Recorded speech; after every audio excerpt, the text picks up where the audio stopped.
J'aimerais votre sentiment sur cette question, Jean-Dominique Giuliani. Est-ce que ça peut compliquer les choses entre la France et l'Union européenne? Écoutez, je suis très dubitatif, très sceptique, et puisque la journaliste est là, il y a deux hypothèses. Ou ce sont des documents couverts par le secret défense qui sont tombés entre les mains de ce site, qui travaille d'ailleurs très régulièrement contre les armées françaises. Ça ne veut pas dire que ce sont des informations fausses. Auquel cas, ça tombe sous le coup de la loi, et c'est illégal. Ou alors c'est de la désinformation, et à ce moment-là, c'est une trahison.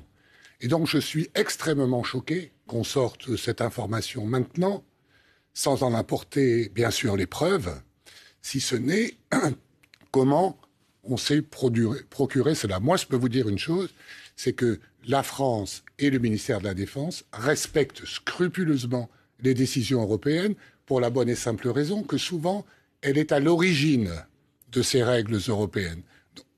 Donc, elle ne les viole pas, c'est certain, et sortir ça en ce moment, écoutez, regardez à qui profite le crime. Donc c'est vraiment un acte condamnable et je suis extrêmement choqué. D'ailleurs, ce site-là, c'est pas la première fois qu'il met en cause les armées françaises.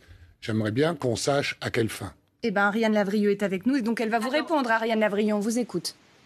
Alors, dans un exercice de transparence, le ministère des Armées, en fait, publie chaque année un rapport sur les exportations d'armement et admet lui-même qu'il a autorisé, enfin que le gouvernement a autorisé 152 millions d'euros de livraison d'armement à la Russie. Ce n'est pas un secret, c'est dans un rapport public accessible à tous.